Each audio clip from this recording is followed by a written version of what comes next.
podcast. I'm Nick Jackomis, and today I'm speaking with Dr. Christopher Timmermann.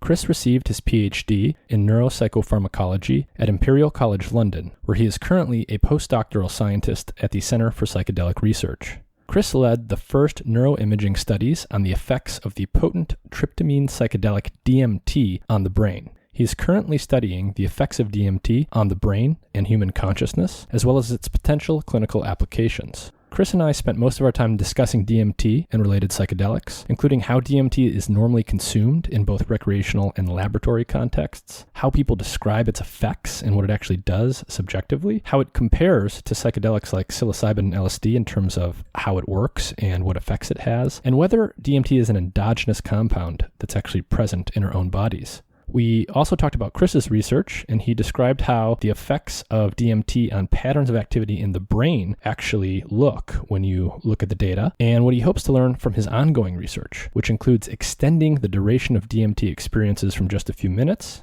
like they normally are, to up to 30 minutes in a single session. As always, if you enjoy the content of this podcast, please like, share, and subscribe. We have both the audio version, available in any podcast directory, and a video version on YouTube. Today's show is brought to you in part by Dosist, an all-natural cannabis company specializing in dose-controlled cannabis products made with plant-based ingredients. To learn more about Dosist, their products, and where they are available, please visit their website through the link in the episode description. With that, here's my conversation with Chris Timmermann.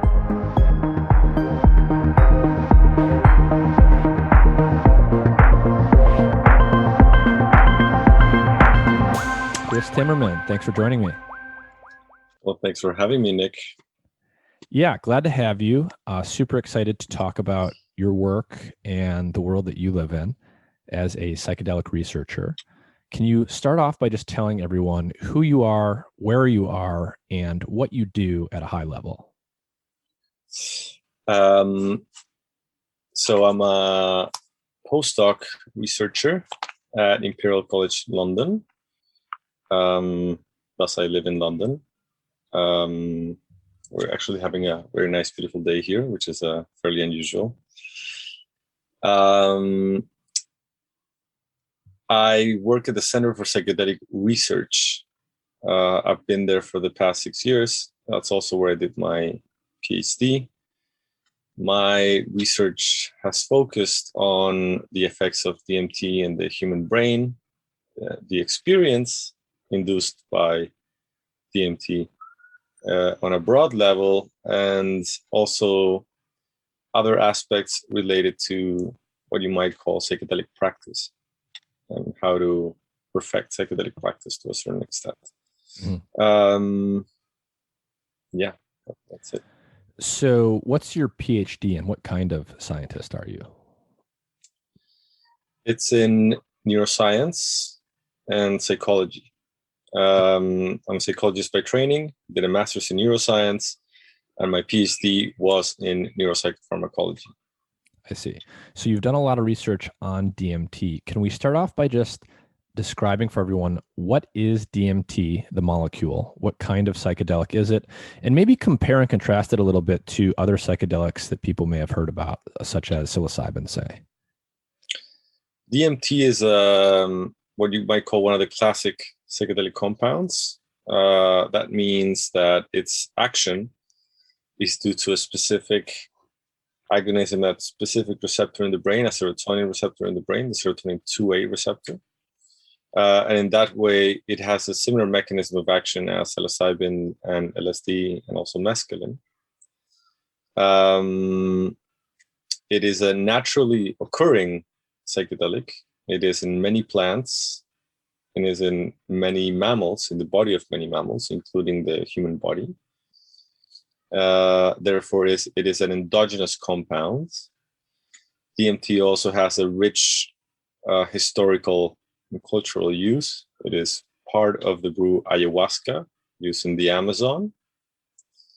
And it is also part of DMT containing snuffs, which have been used in South America and Central America for hundreds, actually thousands of years, some of the evidence says.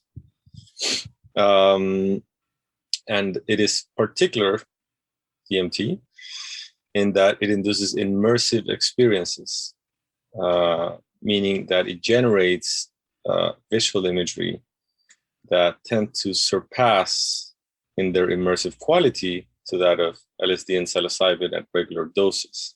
Some of these immersive experiences feature at times feelings of entering a novel dimension, a place that feels more real than this reality, and encountering beings or entities. This is subjective experiences, of course. And in that way, it is a unique psychedelic substance. It can be smoked, usually when it's done recreationally, or in non-controlled lab environments. People smoke DMT, which tends to give a very short but intense trip.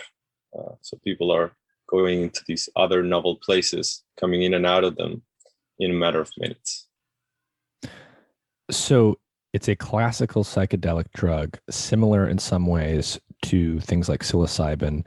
It's interacting with the classic, what people often call the psychedelic receptor in the brain, the serotonin 2A receptor, but it's very different in some ways. So it's this immersive, very visual experience, as you described. It's very intense, but short acting. What accounts for that difference between something like DMT and something like psilocybin, where you're talking about minutes of an experience that's very intense, as opposed to hours of something that's intense, but not completely immersive in the way that DMT is? Well, the main difference is that it's degraded in the body in a very fast fashion. So we have essentially an enzyme in our bodies that degrades DMT, metabolizes it quite fast. And maybe that's why our DMT levels are always kept in check, our endogenous DMT levels, because of this enzyme. That doesn't happen with psilocybin or LSD. That is why also DMT is not active when taken orally, when it's eaten. And that's why for ayahuasca, you need a combination of DMT containing plants and the beta-carbolane containing plants, like the actual ayahuasca vine, that inhibits the destruction of DMT by this enzyme in the gut and extends the effects of DMT in time. So that enzyme that breaks down DMT rapidly, monoamine oxidase, is that happening rapidly with DMT essentially because it's so chemically similar to serotonin, so that we basically already have the enzymatic machinery to break it down because of that similarity? You could say that, yeah. It's a reasonable assumption. I'm not sure if that's exactly the reason why, but it seems like DMT, because it's an endogenous compound, we have homeostatic mechanisms, being the mechanisms that keep the balances and the chemicals in our bodies in check. And this enzyme provides that opportunity, essentially, by keeping DMT levels down. And there's two versions of DMT that people sometimes mention. There's DMT, which is most of what this discussion will focus on. And then there's something called 5-MeO DMT. Can you briefly just describe the difference between those two compounds? Sure. So both of them are naturally occurring, NN-DMT and 5-methoxy or 5-MeO DMT. DMT tends to occur and can be extracted from plants, NN-DMT, while 5-MeO DMT is primarily found at reasonable doses or psychoactive doses in the bedroom of the Bufo alvarius toad, Sonoran Mexican toad. In terms of the kind of effects it produces, they're both short-acting. 5-methoxy DMT, when smoked, is a bit more prolonged, some say. And the quality of the experience is different, at least from what we know from anecdotal reports. So NN-DMT induces this very rich, content-filled experience. You're seeing a lot of objects. People are engaging with these objects, these entities, these beings, these feelings of inhabiting different places. It's a rich experience. With 5-MeO DMT, people appear to have a very radical sense of ego dissolution, meaning that the subject-object distinction, which we carry in the world, usually completely dissolves away. And it can be quite extreme, to the point that when people are having that experience, many times they feel that they're experiencing their own deaths. And it seems to provide an experience in which people are no longer having any sort of reliable content, but having just an experience of a white light, and an experience of somehow having an experience of everything and nothing at the same time, which is not necessarily something hard to get your head around when you're just hearing that. So it says that it induces this very strong ego dissolution experience. So the contrast between DMT and 5-MeO DMT is, while both of them are fast acting, one has a lot to do with characters and contents that people experience and an immersed relationship with that content. Whereas in 5-MeO DMT, it's a massive sort of ego dissolving experience in which people reach to a point in which they no longer experience any content whatsoever, and they just have this experience of the white light. Mm-hmm.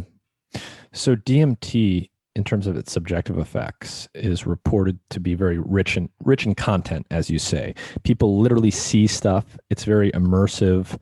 I've heard it described as almost like an extremely compelling and extremely bizarre virtual reality experience. Can you talk a little bit more about the common threads that come out of people's reports of the subjective effects, just so that we can sort of paint a picture to the best of our ability of what the subjective effects are for people that haven't experienced it? And I want to do that before we get into brain stuff. So it's very fast acting. There's lots of content. It's very compelling content, whatever exactly that means. And there's a lot going on in the DMT experience. Are there any common themes to the visual aspects of the subjective experience that tend to come out in reports? What we found in our research is that the experience, you can think of experience from a structural perspective or a content perspective. From a structural perspective, we mapped out that this experience has it involves the body, the visual sort of perception, and emotional contents. Broadly speaking, these are the three main structural domains that are affected. What we find that it's a reliable aspect of the experience when we give it intravenously is that people have this, at the beginning of the experience, a strong sense of energy, bodily rush happening in their bodies. Many people who have other sort of experiences with yoga and kundalini and things of the sort liken it to a form of kundalini sort of rush awakening, an energy transversing the body that has carries a sense of edge and a sense of also deep meaning. After that, people have this immersive visual quality experience. So they go through what some people call this breakthrough DMT experience, which they're no longer seeing some geometrical patterns which you encounter with other sort of psychedelic drugs, but they're now breaking through into what seems like different reality or dimension.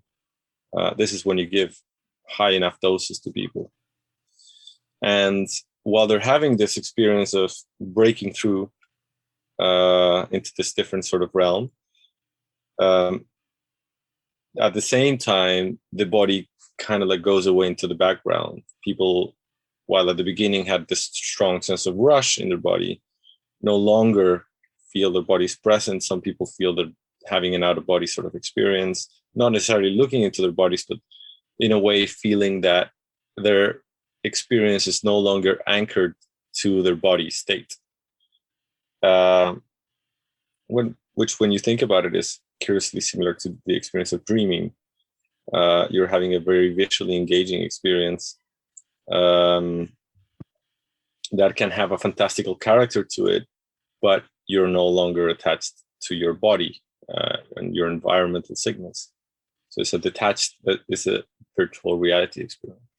And then after this strong sort of breaking through into the space subsides after a couple of minutes, people start coming back and making sense of what happened, integrating the experience, if you will. And in that integration, emotional content starts to arise. Kind of like taking in the messages that they got from that experience and how it reflects in their relationships, in their own lives, in their notions of spirituality, in their notions of reality sometimes, etc. So these are some of the features. And another, I think, within that, I kind of mentioned it, is that when people have high enough doses of NN-DMT, they can have what is this called sometimes as this ontological shock reaction or experience, that the experience feels more real than real. It seems to carry some sort of authority in terms of the contents that it's providing, the teaching, and that has something to do with the nature of reality. And that can change people's worldviews as well in a significant fashion after the fact.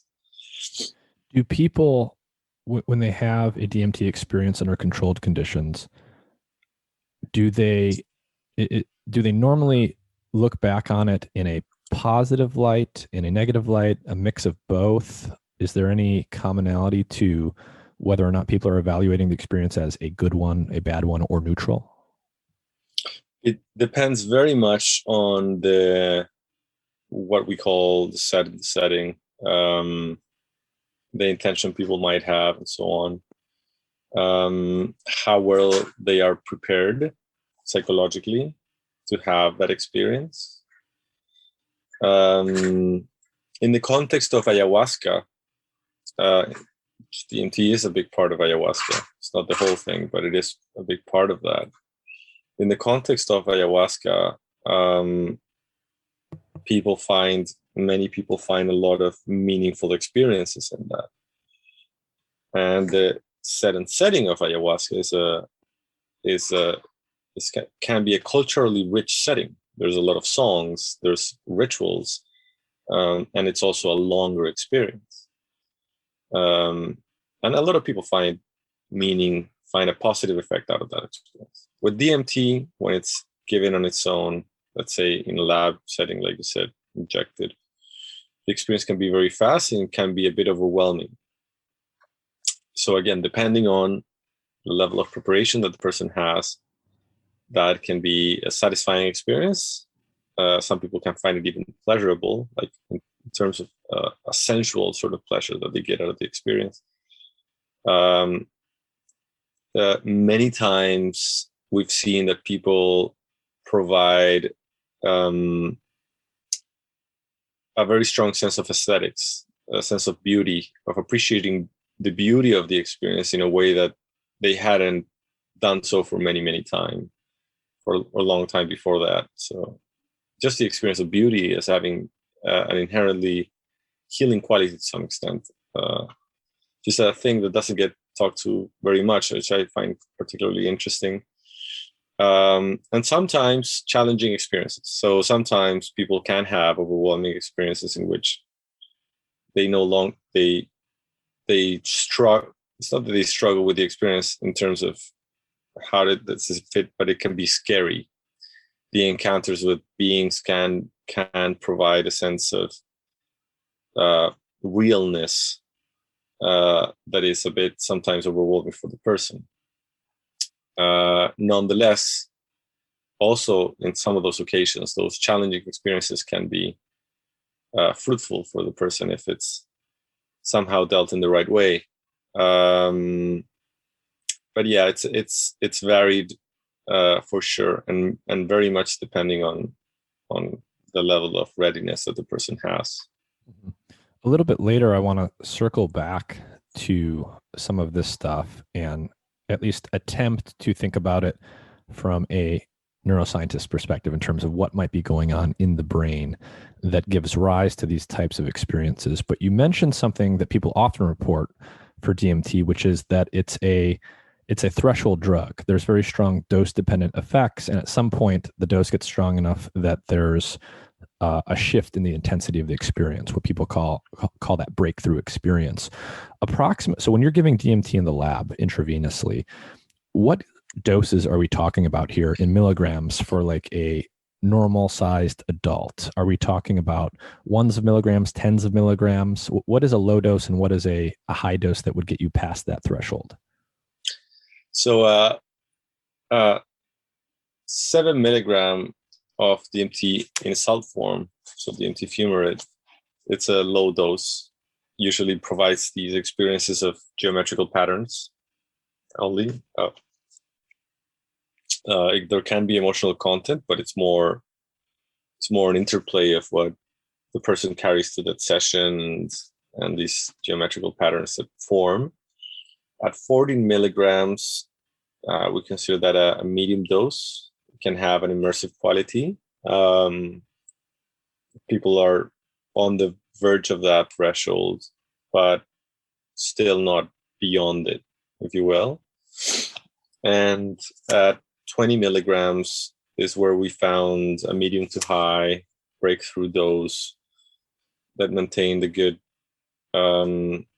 balance between safety and still being quite immersive. I mean, we gave that dose to many people in the fMRI scanner, and we asked for people for intensity ratings while the experience is happening. And for some people, they weren't able to give ratings. So definitely breakthrough for many, many people, to the point that they're no longer attentive to, what's happening around them. So when you have that breakthrough experience at those higher doses, it is truly immersive in the sense that you can really no longer engage with someone in the room with you. Yeah. And you've mentioned already something that also comes up a lot with DMT, which is that it's an endogenous compound. So it's found both in the plant world and in the animal world, apparently, inside of organisms. So starting with plants, can you speak a little bit about how common DMT is in the plant world? What types of plants is it found in? And maybe, if it's really known, whether or not we figured out the physiological role that DMT might be serving for the plants. That's all good questions. I don't have answers for all of them.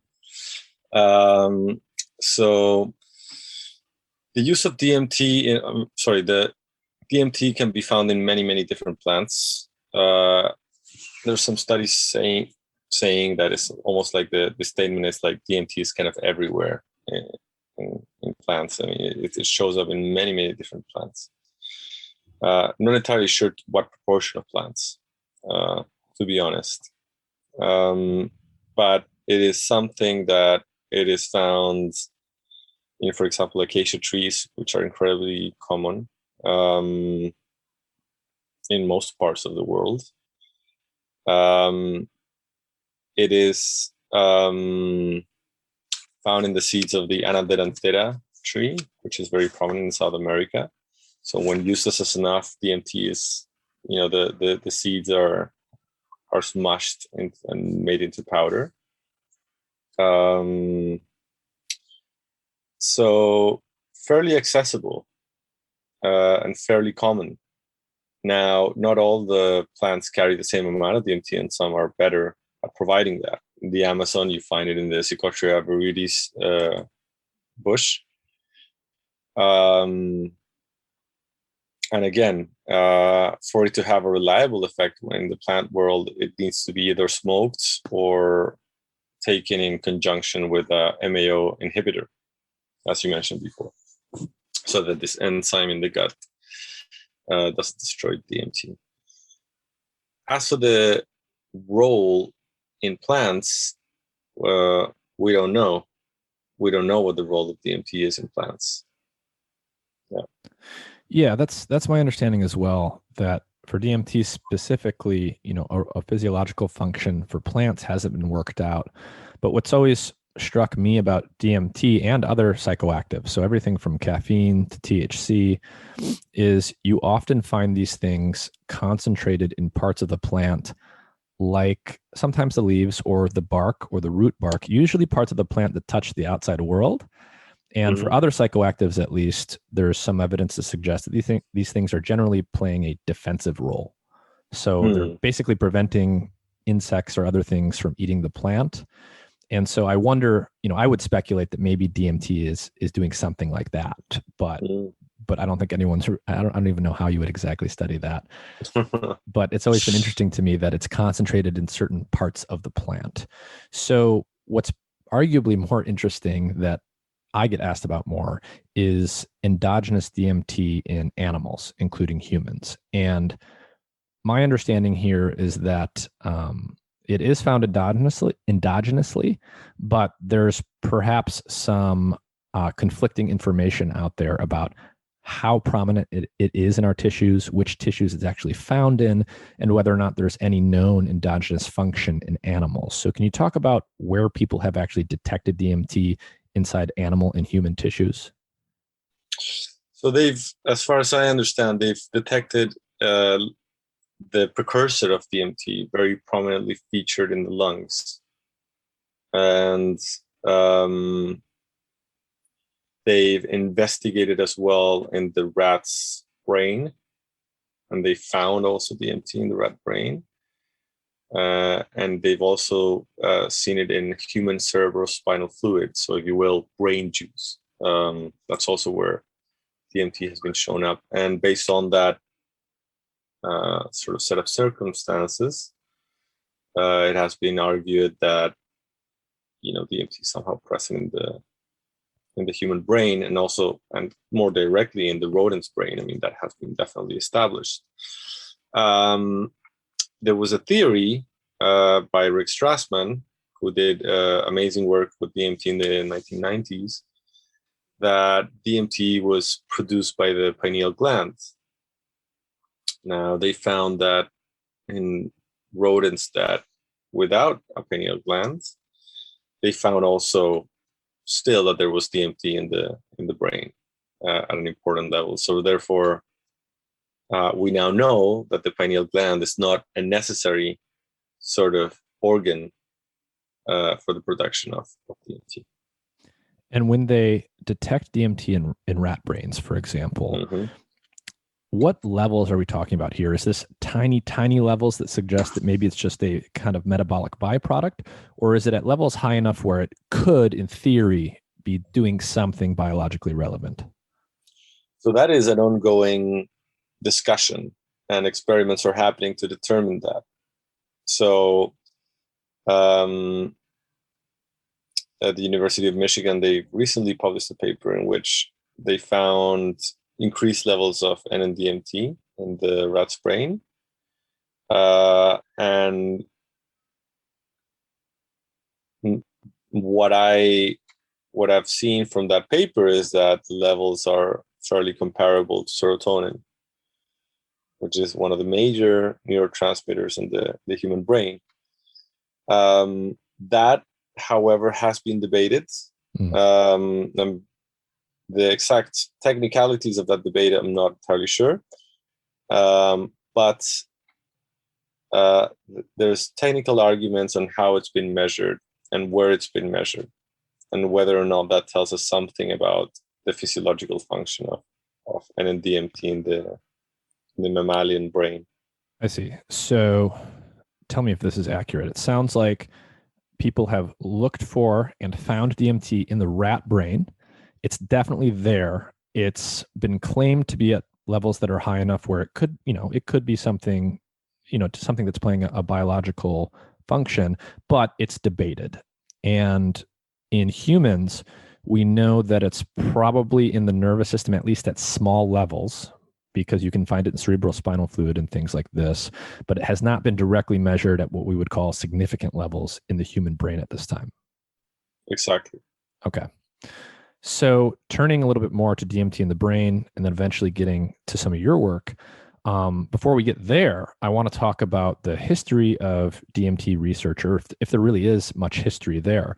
So for things like LSD, I think a lot of people know that there's actually a lot of research done decades and decades ago in the mid 20th century, and then based on the way things worked out in the US and elsewhere, that research sort of went away, and now we're seeing this kind of resurgence. But there was this somewhat rich literature for some psychedelics going back decades and decades.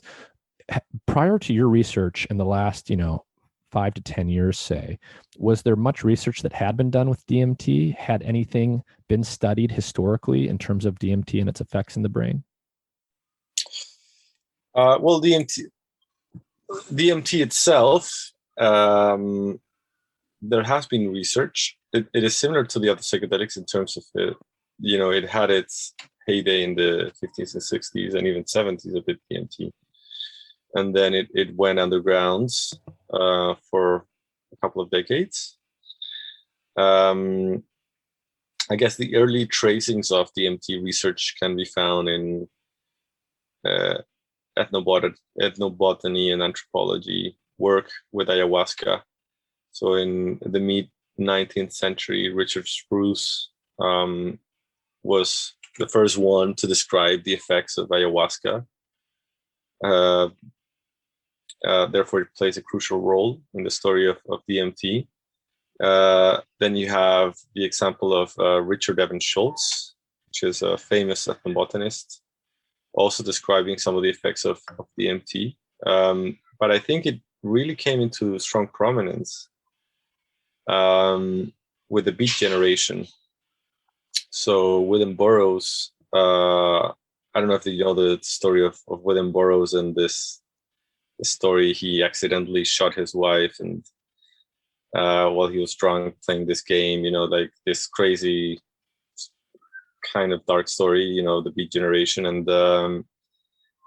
and he went to the Amazon to somehow looking for a cure for his torment that he was having. And he found ayahuasca, actually yaje, the Colombian version of the Amazon in ayahuasca, and he wrote these yaje letters to Allen Ginsberg. And it is very curious in a way because he kind of stumbled upon DMT or ayahuasca, and is one of the first people to do so. So super interesting. And I'd say contemporary to that, the first modern researcher to study DMT, the effects of DMT, is Stephen Sara. He's a Hungarian biochemist in the 50s who wanted to study LSD. He was extremely interested in all this work that was coming out in the 50s with this compound. But because he was Hungarian, he was, behind the Iron Curtain. Sandoz, the pharmaceutical company that manufactured LSD, denied him access to it. So therefore, he was looking for alternatives. He read some of these interesting reports about this nuts that contain DMT in the Amazon, and he synthesized it himself, and he intramuscularly injected DMT at different doses until he finally found something. And he did a lot of experiments. He did experiments also, some with a lot of ethically questionable experiments, in which he gave DMT to patients with schizophrenia. He did some EEG work with DMT, so measuring electrodes in the brain, seeing what happens once you gave DMT. And he did a lot of research into that. And after that, there was almost no research with psychedelics, including DMT. And in the 1990s, Rick Strassman in the US, the first US researcher to study psychedelics after the Prohibition time, he did his first experiments with DMT, with the argument that DMT is very short.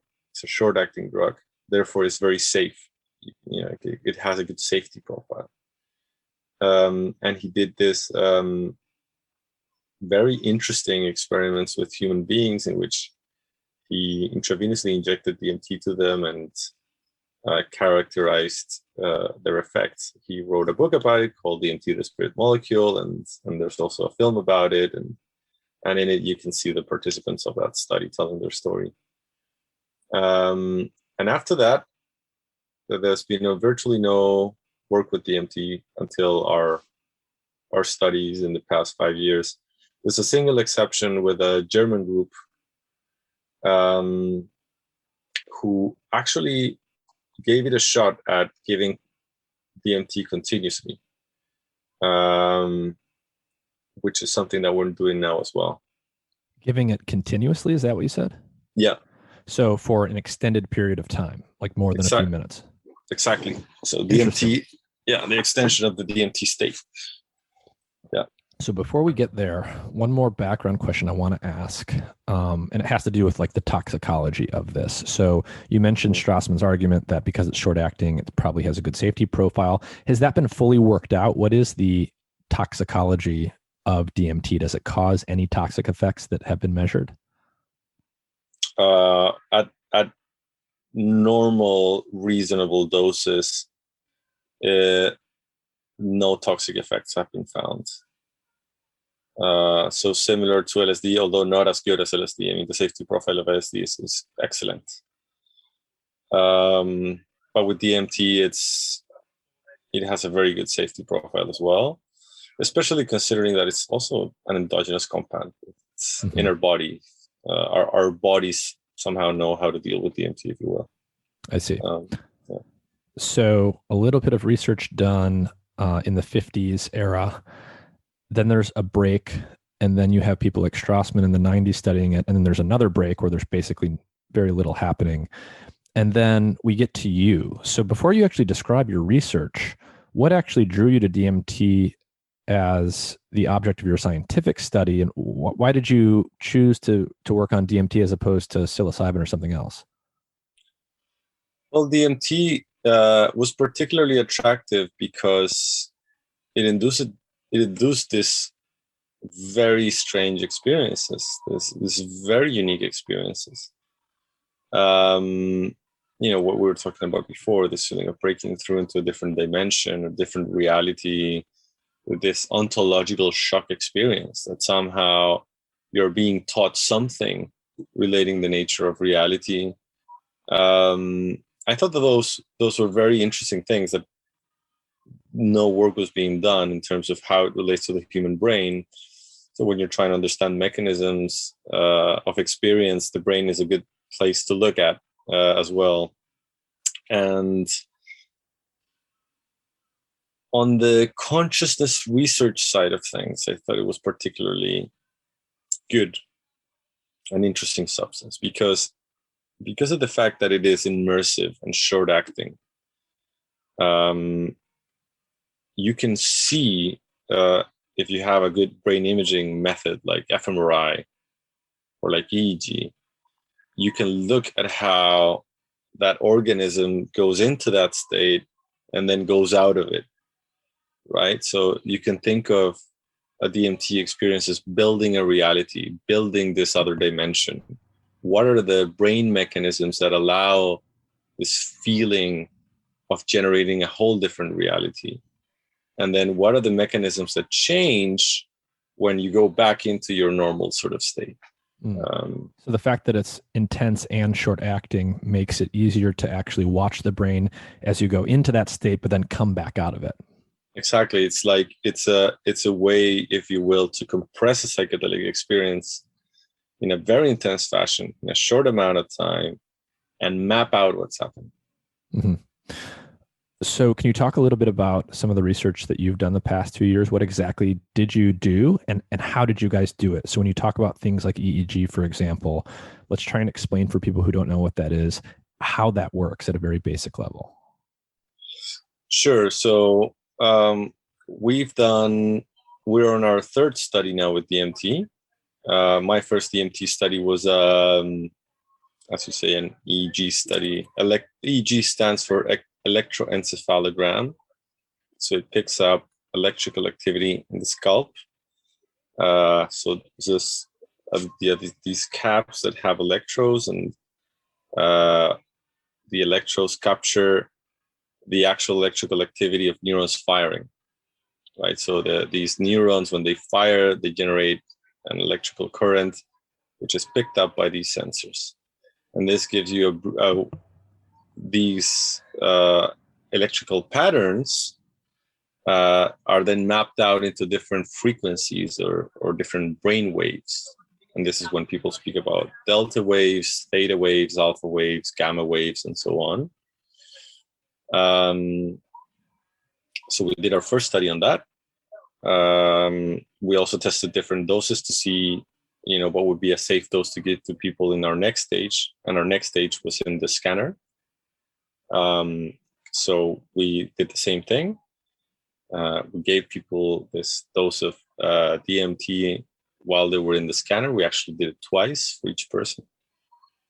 And what we're doing now is our continuous infusion DMT experiments, which is being done by my PhD student as well, Lisa Luan, which we're trying to extend this state in time. And in all of these studies, we are looking at the brain, but also having a very close look at the experience. So we're trying to also use discipline methods to understand these experiences. The question of the issue with DMT and psychedelics is that they're very prone to interpretation by the set and setting. So the cultural frameworks people have to understand these experiences and how they make meaning out of it, it influences how they report on it.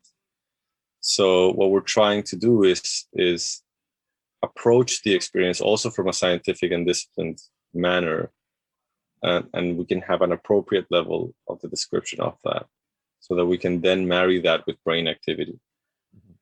So you're using things like EEG and fMRI. For people that are unfamiliar, these are non-invasive techniques. So nothing's going into anyone. With EEG, is it safe to say that people are sort of wearing almost like a hairnet that you would wear at night or in the shower, but it's just hooked up to wires, and this apparatus is detecting? How would you describe exactly what it's detecting? So it's detecting large scale sort of global brain activity, and we can think about that as waves that have different frequencies, almost like if you were looking at the ocean or something. There's big waves that kind of roll in, and then there's little tiny choppy waves riding on top of that. Is that a fair description of how EEG works? That's a very good description of how EEG works. Yeah, you have patches of neuron when they're working in sync. You can detect these brainwave patterns essentially. Yeah. And then how is that different from the fMRI scanner that someone physically goes inside of? What do those two things show you? How are they different in terms of what they're actually picking up? fMRI is, again, as you say, a non-invasive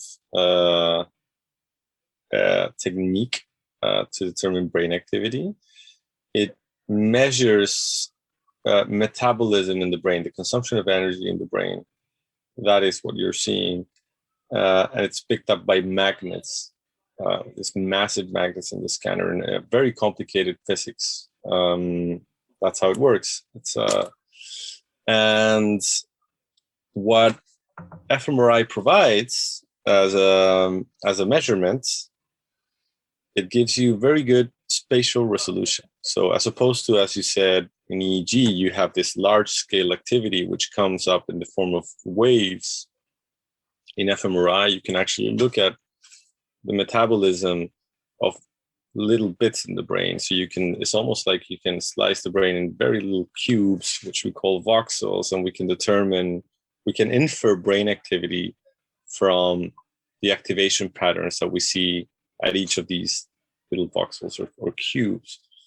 From that, we can then determine how networks are operating, specific brain networks, how strongly they're connected, how hyperconnected different brain regions are with the rest of the brain, for example. Mm-hmm. So I'm trying to imagine the setup here. You've either got a hairnet on, something that looks like a hairnet for EEG.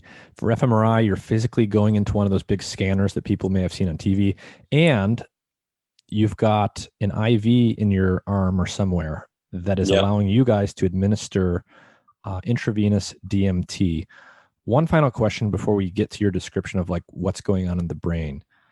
Not a technical question, but almost. I can't help myself. How much are people moving their body and especially their eyeballs when you give them DMT, and is that impacting how you can interpret these data? Moving their bodies, it varies. Some people are movers, other people are non-movers. Usually it's undesirable that people move during an fMRI scan.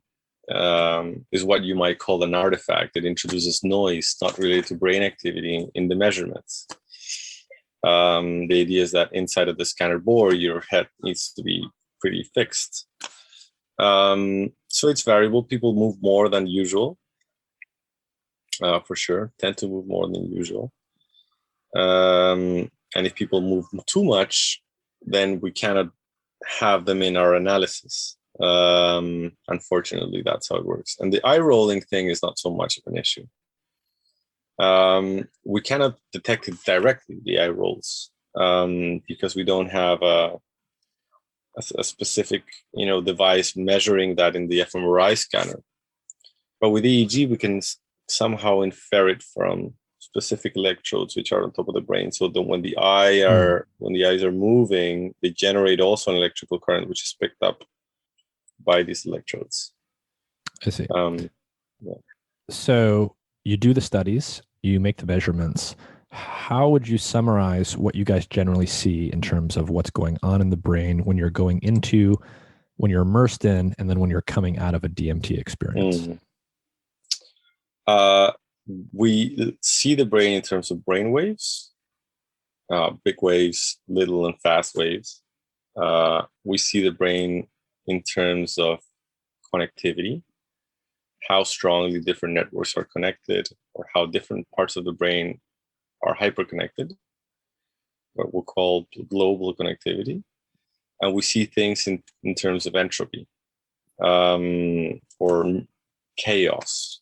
So we're able to determine whether or not the brain is acting in a more chaotic fashion or in a more orderly fashion at different time points in different parts of this experience.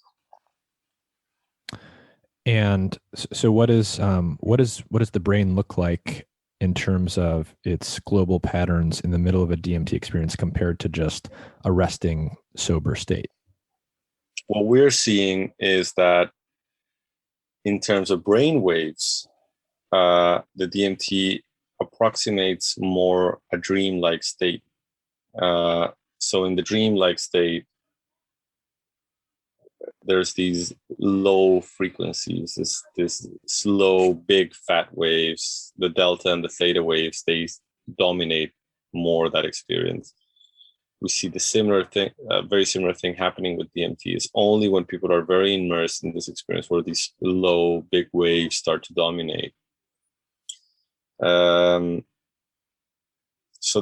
that's an intriguing finding somehow, that there's a correspondence between the dream state and the DMT state, and we can pick that up in the brain, and it also, from the experience, it makes sense somehow, this virtual reality kind of experience.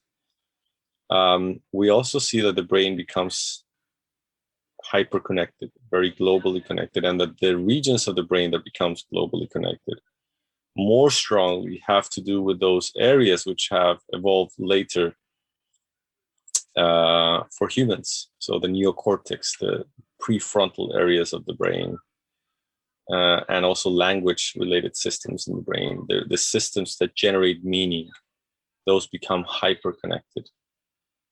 And in terms of entropy or chaos, we see that the brain becomes more chaotic, more disordered. There's a larger repertoire available for brain states now that weren't available before. I see. So out of all of the possible patterns of brain activity that might be available to the brain at any given moment, you tend to see a wider range of those that become present when someone is on DMT compared to when they're just resting at baseline. And you've done some research where you talk about this idea of top-down versus bottom-up activity in the brain and how DMT affects that. Can you explain for everyone what that is and then what DMT does to those two types of information flow in the brain? Sure. So this is a way to look at the brain from current neuroscience understanding. So the idea is that the brain operates as a predictive machine. So as a way to save energy, so an economical fashion, as opposed to the brain just being, if you will, a mirror of external reality, just having all this sensory input being processed into this output machine. The idea would be that the brain would be actively predicting reality, would be actively generating models of the world. And then energy is mostly spent or is now allocated for whenever there are disruptions of those models, of those predictions. This is what we call predictive processing. It's a very attractive theory right now in the neuroscience of how the world operates and how we engage with reality or with the environment from moment to moment. So these predictions, these models, is what we call top-down activity. And these disruptions of the prediction, the moments in which we learn, is what we call bottom-up activity. Top-down activity, the models dominate our experience. This is what refers to when some neuroscientists say that our experience of reality is a controlled hallucination. We're always predicting our activity. Our experience is dominated by models rather than by external sensory input. So the idea would be that these top-down models, these predictions, they dominate our everyday experience. Under DMT, these top-down models, which we pick up through backward traveling waves from the front of the brain to the back of the brain, gets very massively disrupted. And instead, bottom-up activity, so these kind of like novel disruptions, these learning opportunities, now come to dominate the way that the brain operates. And we capture these bottom-up activity via forward cortical traveling waves. And how does that compare? So when people say that DMT is very visual and that you see things that are very vivid, on the one hand, people are just giving you a direct report of what they see, apparently, but because you're talking about the subjective effects someone's having, there's always sort of a gap there. You can't go in and directly read out what they're seeing. You just have to rely on the reports. So you guys have compared what you see in brain activity of people that have taken DMT to what you see in brain activity when they're awake and they're sober and they're looking at something. So in what sense would you describe whether or not people are actually having those very visual experiences on DMT? Does it look like the way the brain looks when you're actually looking at things? Yeah, exactly. It does, at least from this comparative fashion. So essentially, we saw that these cortical traveling waves, these signals of top-down and bottom-up activity, the way that they change, meaning that these top-down models get disrupted and this bottom-up activity gets pronounced, is the same kind of change that happens when people are actively looking at photic stimulation, so light stimulation in the eyes that wasn't there before. The difference is that in the case of DMT, people have their eyes closed. We're even having them with eye masks when they're having their experience, but nonetheless, they're having this very vivid sort of experience. And we're seeing that the mechanisms driving that visual experience are probably very much related to these traveling waves, changing top-down models and bottom-up activity in a similar way as it happens when people are looking at flashing lights, photic stimulation. So in the experiments that you've done where you're using EEG or fMRI to look at the brain when someone has taken DMT, can you compare and contrast what you see in those experiments to what others have seen when they give someone something like LSD or psilocybin? Are there any, when someone is on any of these classic psychedelics, DMT, psilocybin, LSD, or whatever, are there any themes that emerge, similar types of brain activity that you tend to see across experiments? And then the flip side being, what are the differences in terms of the patterns? So the similarities between all of these compounds, so far it seems that the brain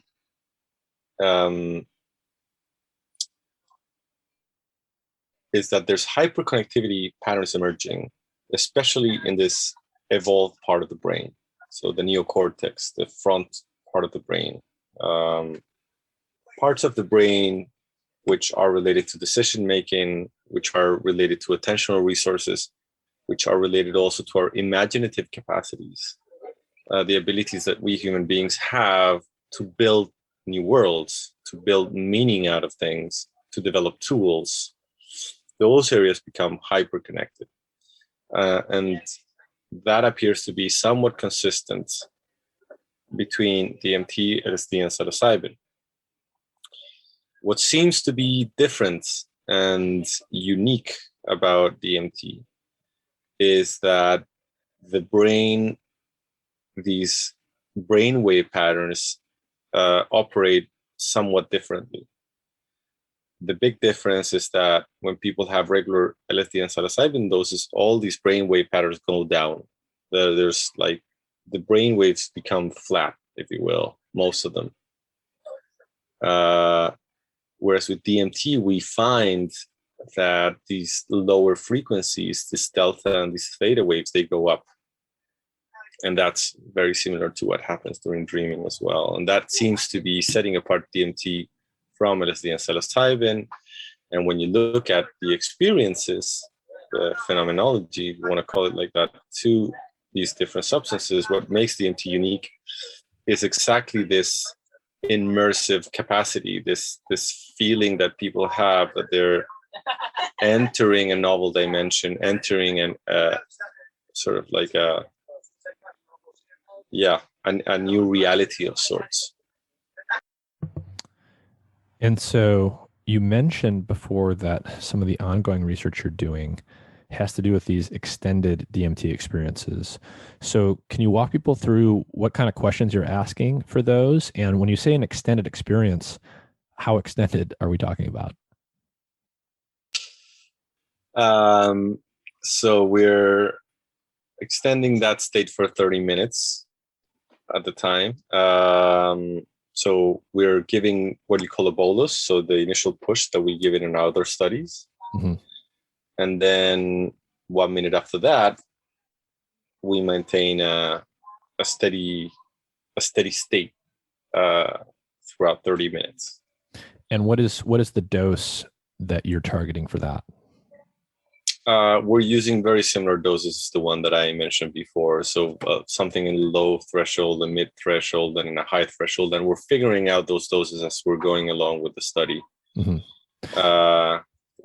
In a safe fashion. And before we get to the scientific questions that you're exploring, I feel like I have to ask, how are you recruiting people for this? And what kind of people are volunteering for the 30-minute DMT fMRI scan? Well, a lot of volunteers. People are really excited about this research. A lot of people have been very generous, wanting to provide their time and being very courageous as well, trying to be a part of it. We have word of mouth recruitment. Mm-hmm. So when people know about our studies, they contact us, and if it's feasible and accessible and interesting, then we could recruit them. We have also interested scientists who want to be part of the process sometimes. But really, it's a very varied group. And how many people are we talking about for these studies? Is it a handful? Is it dozens? For this one, we're projecting, I think, 30. Yeah, we have 30 in our maximum. So we're aiming for 30 people. A group of them have repeated doses of DMT. And what are the basic questions that you're hoping to answer with the current research? We're trying to, if you will, develop a technology. We're trying to figure out whether or not you can extend DMT and if that extension is reliable. We're trying to understand to extend that state so that people can take more out of that experience, understand it better, and then report back to us what's actually going on. We're trying to determine the nature of this entity experience, trying to understand what are their structural features. We're trying to understand if they always have this sort of like extraordinary quality to them, or can these entity experiences be somewhat more commonsensical, if you will, more of the common world. We're trying to see if this immersive quality persists over time, or does it come in waves as other psychedelics. We're trying to understand all these things, but we're doing that while we're capturing high density EEG activity. So we're now wearing a very techy cap with hundreds of electrodes, and that will give us a very nice understanding of where exactly things are happening in the brain, and what are the specific areas that are being disrupted, and how this compares to the kind of experiences people are having. Mm-hmm. Yeah, it's interesting to think about the fact that DMT is degraded so quickly by our bodies, and therefore that the experience is so short. There's almost perhaps no chance for the brain to adapt to the experience. And I can imagine that certainly one possibility would be that in a 30-minute DMT administration, where you have continuous intravenous DMT, perhaps there is some sort of wave-like quality to it, where the networks in the brain that are changed in response to DMT are then they have enough time to sort of adapt and rebound in some way. And so that would, if that was true, then I suspect that in a 30-minute experience, you would not simply have one uniform 30-minute DMT trip, but somehow it would change over the course of that 30 minutes. Yeah, this is one of the things that we were trying to figure out, whether or not it is really a fixed thing, or is it a wavy thing, or it's an interesting challenge for the organism to be in that state for such a long time. And one of the things I do want to ask about too is it has to do with the potential therapeutic applications for DMT in particular, but also in comparison to other psychedelics. And one of the things I want to explore is there are some healthy tensions in the research world about what we want and what we don't want, or what might be useful and not useful in terms of the therapeutic effects of psychedelics. One of those tensions is prolonged experience versus short experience. And you sort of implied by what you said that, on the one hand, people would say the prolonged experience you get with something like psilocybin, or especially LSD, it's obviously a very powerful experience, and that's been documented, that's been studied, but it's also inconvenient in many ways, right? It's not easy to scale up the administration of something that, requires a 10-hour supervised trip to get some potential therapeutic benefits. So there's a lot of interest in compressing down that time, and conveniently, perhaps, something like DMT has this natural short duration. And yet the flip side of that, as you alluded, is that these short but intense DMT experiences are hard for people to grok. They come back and they have a hard time remembering what happened. They have a hard time, taking any lessons or potential therapeutic benefit out of that. And so you're almost going in the opposite direction and extending the short duration experience a little bit. Do you think there's a happy medium there? And then the other thing I want to touch on that I think is hard to disentangle from that is the psychedelic experience per se, the perceptual distortions and the hallucinatory component of this. There's a lot of effort happening right now around essentially engineering non-psychedelic psychedelics, with the idea being that we can extract most or all of the therapeutic benefit, but actually get rid of the actual psychedelic effects. Can you sort of talk about your view on those things? Yeah. Well, I think that there's inherent value in long experiences on their own. I don't know if for every sort of condition or every sort of human need related to psychedelics, those long experiences are relevant. I think that indeed the short-acting psychedelics provide an opportunity to somehow have variable opportunities for variable needs in psychiatry and in mental health and in well-being and human development. And I think, different things might help for different people. I find it interesting to explore a middle ground, extending that short experience, because one, it seems that the short DMT experience is not sufficient for the main sort of mental health conditions we're interested, like, for example, depression. You do need to be there a bit longer. As you alluded on your second comment, a lot of the evidence suggests that it is the quality of the experience, so the degree to which people have these mystical type experiences, which predict the therapeutic outcomes. Therefore, having a sufficiently long experience in which people are able to have the experience and at the same time make meaning out of it while it is happening appears to be a very fundamental and crucial mechanism for this to work. Therefore, a sufficiently long experience might be needed, and DMT might be too short for a mass sort of administration of this, mass administration in clinical settings, if you will. Mm-hmm. So I think that's one element. The other element, which I find particularly relevant, is that we're entering a world of personalized medicine more and more. So one size fits all kind of approach no longer works. The human mind is very complex and is very much determined by the unique history of those individuals and their unique genetics, genetical makeup.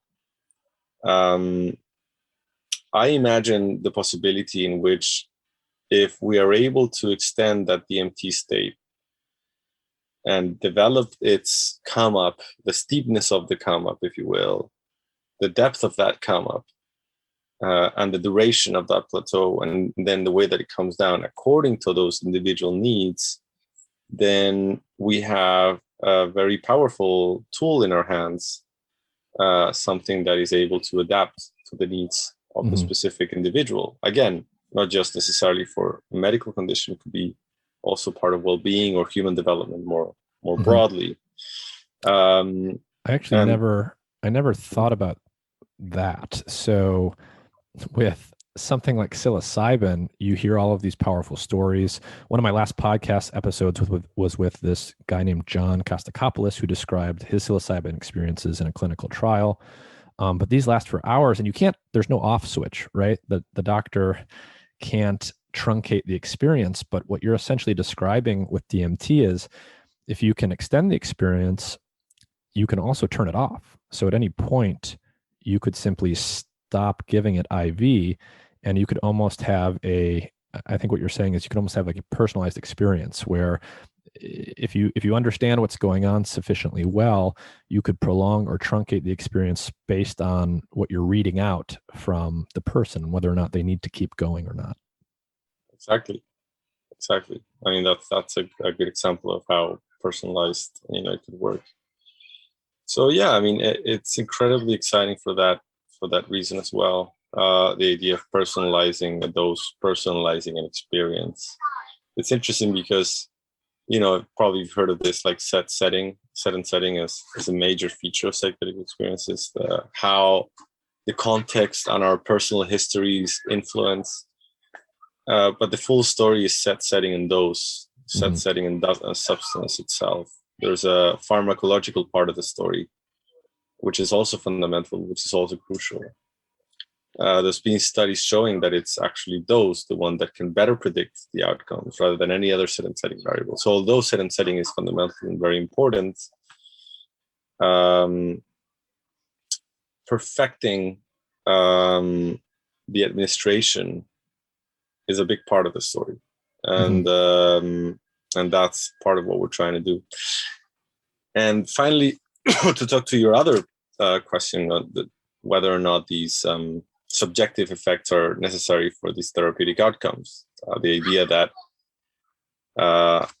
there's this idea of trying to figure out if you take the psychedelic component out of psychedelics, weirdly enough, is able to have a therapeutic benefit. I am of the thinking, based on the evidence, that it is needed, that the psychedelic effects are needed for therapeutic action. And this has been a finding that has been replicated by a few labs already in a few different studies, with depression, with tobacco addiction, with anxiety related to terminal illnesses.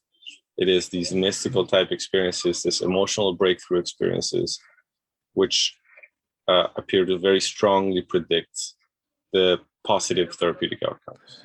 I see. So you're saying that in some of the studies that are out there with psilocybin, for example, the strength of the effect in terms of its effect on, whether it's end-of-life anxiety or depression or addiction, correlates very strongly with the intensity of the actual psychedelic experience. Yeah, so the therapeutic effects, right? So the efficacy, if you will, is related to the strength of the subjective experiences people have. That being said, I find it a very interesting scientific challenge to figure out what are the kind of changes that would happen in the system without these psychedelic effects. So, for example, if there's plasticity being induced, what does it mean? How can we think of something therapeutic that is not inducing plasticity, or induces plasticity, but it's not working with the subjective effects? And again, this is my feeling is that experience serves as a way to direct plasticity. So you have a substance that is able to generate this brain plasticity mechanism, so the ability for the change to have a transformational effect. But the direction of that transformational effect is mediated by experience, is mediated by set and setting. That's my intuition. Yeah, so I pretty much share that intuition, and I think the idea here is the word plasticity is often used in a sort of vague way, and it's often used as if it's like plasticity is good, like inherently good. But plasticity, if you just sort of make the brain more plastic, that doesn't necessarily mean anything therapeutic is going to happen. You have to actually use that window of plasticity to build or unbuild something in the brain. And the plasticity is merely a permissive thing. It's not a directive thing, as you said. So I generally share that perspective. One of the things I wanted to ask you about too has to do with plasticity. And this will take me a minute to explain. And I don't think you're going to have an answer to it. But I want to get you talking about this in case you have any interesting ideas, or at least hear if you've heard what I have heard. So before I describe the anecdotal part, when we think about like drugs and plasticity, for people that don't have a background in this, in general, as a rule of thumb, something that is very short acting is sitting at the receptor for a short amount of time in the brain, and there is a small or very little plasticity that tends to be induced from that outlasts the actual drug. So for example, DMT is short acting. It doesn't sit at the receptor long. I would speculate that, mechanisms of cellular plasticity probably aren't as strong as you see with drugs like psilocybin and LSD. So if LSD, for example, is sitting in a receptor for hours and hours and hours, it's probably engaging cellular mechanisms that have that window of plasticity that outlast the drug for much longer than they would for something short acting like DMT, as a general rule of thumb. So that's the first thing I wanted to say by way of background. The second thing that I've observed and that I've been told anecdotally, which I think is very interesting, has to do with a difference between DMT and 5-MeO-DMT. So I want to describe that and then maybe ask if you've seen anything akin to this in your studies. With DMT, you have these very vivid, immersive experiences. They're very intense and short lasting. You can take the compound over and over again sequentially, and there isn't much adaptation to it, probably because it's not sitting at that receptor for a long time. And I've never heard anyone that I know who's had a DMT experience report what you might call a flashback or a reactivation. So no one that I've ever talked to has, done DMT and then come back the next day or the next week and say, oh my gosh, I was in yoga class or I was sleeping at night and I basically had another DMT experience in the absence of taking DMT again. With 5-MeO-DMT, I have robustly observed that effect, where despite the fact that it's relatively short acting, although a little bit longer than DMT, and despite the fact that it's of comparable intensity perhaps, but a different quality, I've had many people report that they reactivate, meaning the next day or for a number of days after ingesting 5-MeO, they are having experiences that are, maybe not the full experience, but very, very close to that. And that would imply, if that is in fact a robust finding, and I don't think it's been studied scientifically or formally, but that would imply that 5-MeO-DMT and DMT are having a different level of long-term plasticity induced. And having a compound that's short-acting, but also induces long-term plasticity is very interesting. And so I guess my question for you, besides just commenting generally on what you just heard, is have you observed in your studies with DMT any of your subjects reporting sort of dropping back into the experience in the absence of the drug after the study? My guess is you probably have not heard that a lot. No, we have not. It has not happened that we have that, strong reactivation as some people get with 5-MeO-DMT. But I think, I don't know how much the specifics of the pharmacokinetics or the pharmacodynamics have to do with that, in terms of how much the molecule is sitting in the receptor. Because it could have a direct relationship, but it could also be an indirect relationship in the sense that it could be that 5-MeO-DMT is acting on a central mechanism which is more prone to plasticity compared to NN-DMT. So these functional changes in the brain can be very impactful, and if they're impactful enough, they will, generate structural changes, which is what we refer to when we talk about plasticity. Structural change, the literal way that the shape of certain brain parts is shifted. I think it's very hard for me to give a straight answer because we don't have data for that. Like whether or not what differentiates that, it's how much the molecule sits at the receptor site.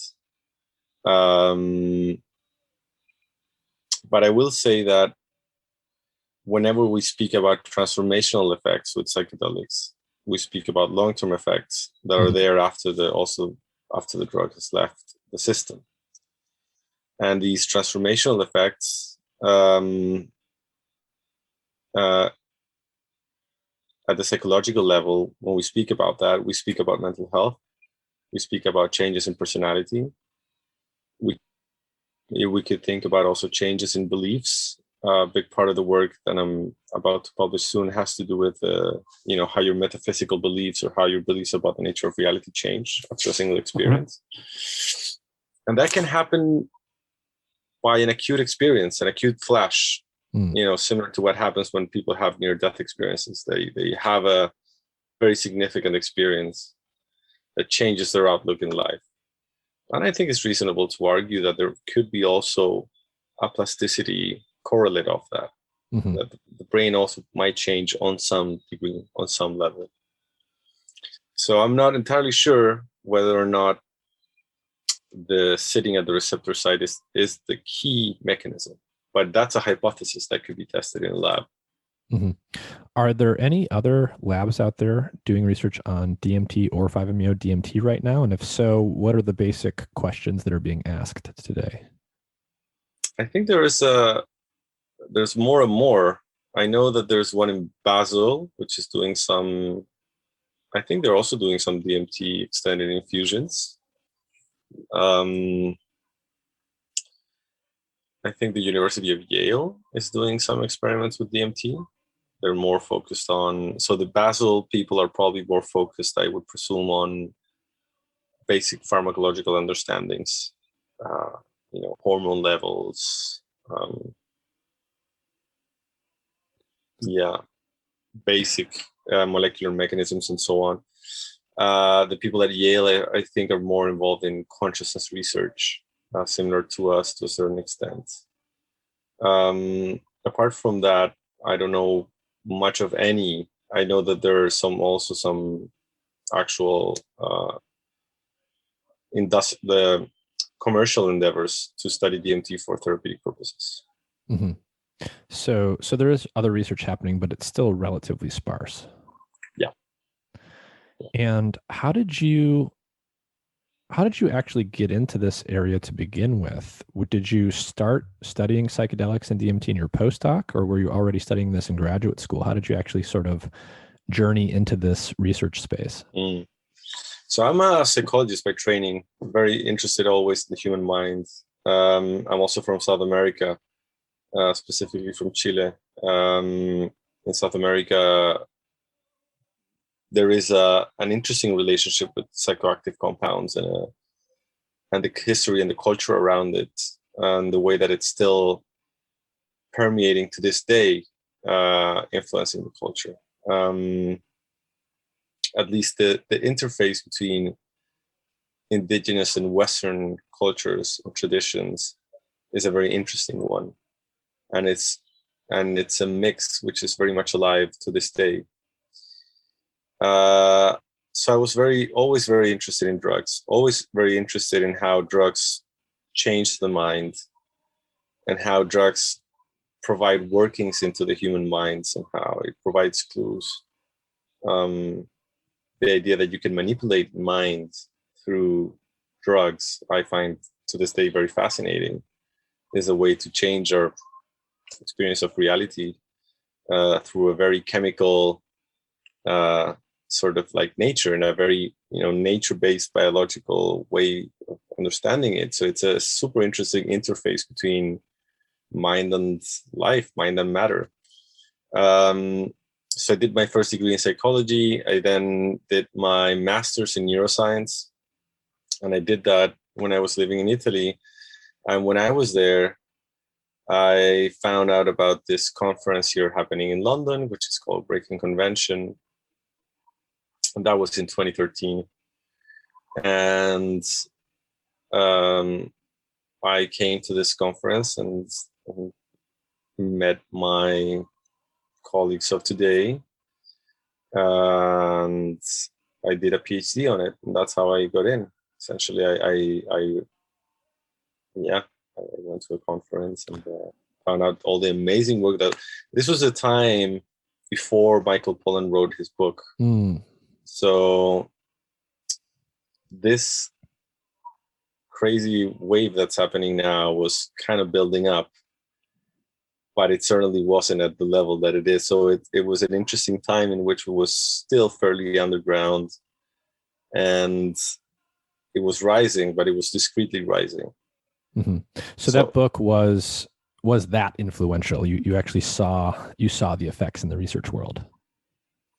Well, yeah. I mean, I was doing my PhD when that book came out. Mm-hmm. I did my PhD on DMT, so it was in my graduate work when I got straightforwardly into psychedelics, and it changed everything. Like it's it's it's cultural impact.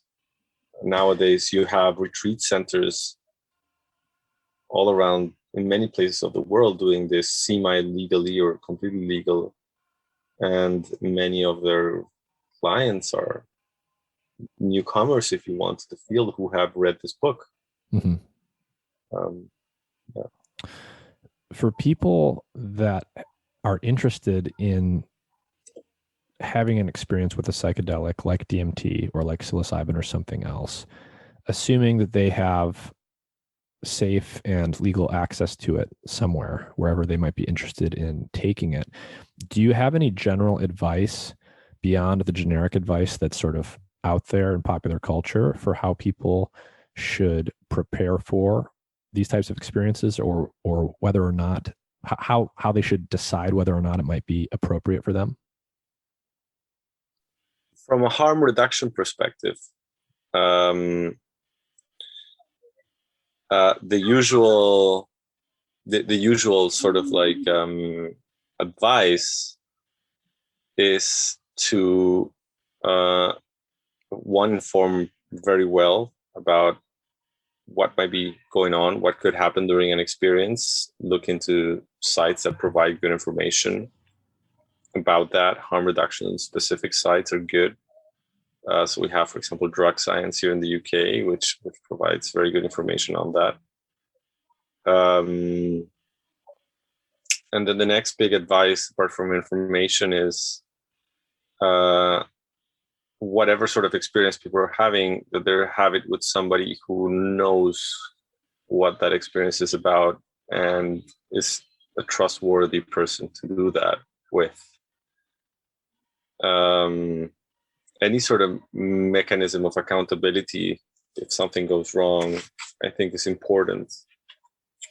And I think it's one of the positive things about legalization in some places, is that, facilitators need to be held accountable to a certain extent of what might go wrong and if something goes wrong. So any sort of facilitator that will guide through that experience, that they have a screening process, so they make sure that you should or you should not have that experience, for example. Mm-hmm. Any facilitator who is very explicit about what can happen during a session, what cannot happen during a session. Mm-hmm. It's crucially important. Minimum of ethical standards. And that is what comes to mind at this point. So anyone who's facilitating an experience like this that is not screening people in and out with some set of criteria, and who's not advertising potential adverse outcomes, that would be a red flag. I would say, broadly speaking, yes. I think that the real crucial elements on the safety aspects of psychedelics, all the risks are psychological. But the real crucial element is the interpersonal element, is who is guiding that session, who is providing a container for that experience, which can have challenging psychological moments to be dealt in the right way. Mm-hmm. And before we let you get back to the lab, are there any final thoughts that you want to leave people with about this general area or about your research and where it's going? I think we're entering interesting times in which the use of psychedelics is becoming very mainstream. I think that might be an opportunity for change, for needed change on the way that we look at the world. We don't know if that will be the case. I think some people are hopeful of that. I would say in general that, it's to remark that the use of classic psychedelics have a good safety profile in terms of physiological effects, but it's at the psychological level, at the level of experience, where things become a bit more tricky, a bit more nuanced. And I find that the better we are at developing cultural spaces, cultural devices, integration groups for people to have to talk about their experiences that might be challenging, um, generating instances for good, skillful guidance, the development of therapists and facilitators and so on, are all for the better, are the good things. I would say in general, the best way for people to approach this is to engage via community to these experiences, because it's this interpersonal factor which is so important for the outcomes to be safe and beneficial. So I would say, yeah, don't take it lightly. Take it with respect, and try to engage with it from many different levels, not just a simple level of pleasure or fun, but also maybe, intellectual level, trying to figure out what's happening, inform oneself about the experience, what are the risks behind the experience, and so on. So yeah, that would be my general message. Think about it with setting in mind, with context in mind, with history in mind. All right. Well, Chris Timmermann, thank you for your time. Really appreciate it. I had a lot of fun talking to you, and have a good day. Well, thank you, Nick, for having me.